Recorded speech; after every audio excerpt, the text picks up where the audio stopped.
Le ministère de l'Intérieur zambien est en état d'alerte après que 2 personnes ont été brûlées vives à Lusaka lors d'émeutes xénophobes visant les commerçants rwandais soupçonnés de crimes rituels.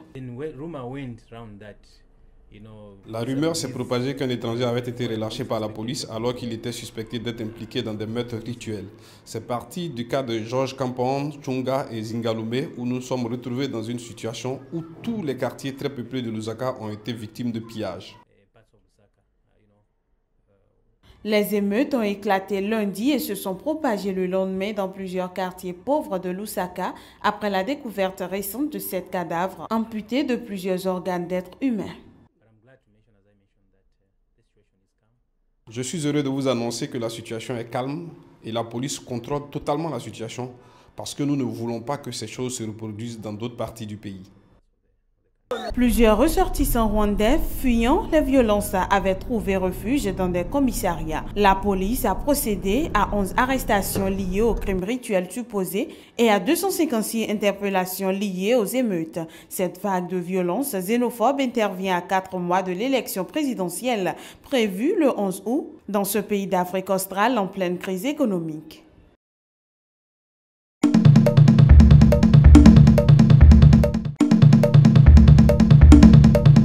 L'Algérie veut rouvrir le plus tôt possible son ambassade en Libye, a déclaré mercredi le ministre algérien des Affaires maghrébines lors d'une visite à Tripoli. Il est le premier ministre arabe à se rendre dans la capitale libyenne depuis l'avènement du gouvernement d'union nationale le 30 mars 2016. Comme M. Ahmed l'a dit, je suis le premier ministre d'un pays voisin, le premier ministre africain et arabe à venir à Tripoli. J'espère que l'Algérie sera le premier pays à réouvrir son ambassade dans ce pays bien-aimé. Pour sa part, le vice-premier ministre libyen a rappelé l'excellence des relations entre son pays et l'Algérie. La relation entre la Libye et l'Algérie est une relation qui ne peut être décrite que par le respect et la reconnaissance. C'est une relation historique. Nous sommes liés à l'Algérie sur de nombreux aspects, une histoire commune et une frontière. Nous sommes un peuple. La plupart des ambassades étrangères en Libye avaient fermé à l'été 2014 en raison de violences entre milices rivales. À l'instar d'autres représentations diplomatiques, l'ambassade d'Algérie à Tripoli avait été la cible d'un attentat à la bombe en janvier 2015 qui avait fait 3 morts, dont un agent de sécurité et causé d'importants dégâts matériels.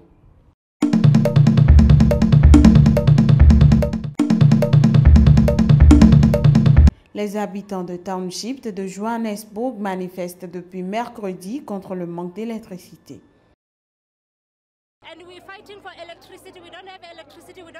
Nous sommes ici parce que nous luttons pour notre liberté et pour l'électricité.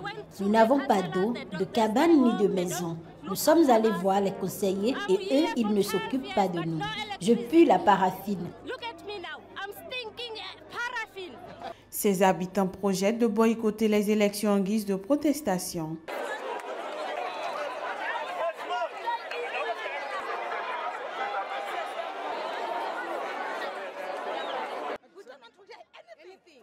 On ne veut rien entendre de leur part. Nous ne voterons pas. Nous allons rester à Zandbrut. Nous verrons ce que nous allons faire. Nous allons avoir une réunion chez nous et c'est ce qu'on va faire maintenant. L'électricité et même ce vote ne marchent pas pour nous. Que faire? Ça fait 27 ans que nous votons. Qu'est-ce qu'ils font pour nous? Nous ne recevons rien. Les autorités de Townships à Johannesburg sont toujours attendues sur les solutions au manque d'électricité et bien d'autres problèmes soulevés par les manifestants.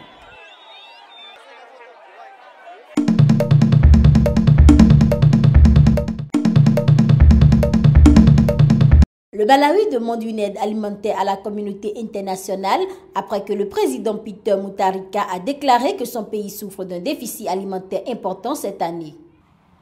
Les premières pluies sont arrivées dans le nord Kassungu le 3 novembre et après il a plu le 9 décembre et ça s'est arrêté le 15 décembre. On n'a rien pu faire car les cultures étaient endommagées. Cette année, la pluie a été insuffisante. Le maïs n'a pas bien poussé. Je demande au gouvernement de nous aider. La production agricole du Malawi dépend largement de petits producteurs de maïs. Cependant, les fermiers n'ont pas été capables de récolter assez pour subsister jusqu'à la prochaine saison suite à des pluies insuffisantes. Le programme alimentaire mondial PAM de l'ONU affirme déjà venir en aide aux 3 millions d'habitants du Malawi où 23 districts sur 28 sont touchés par la sécheresse.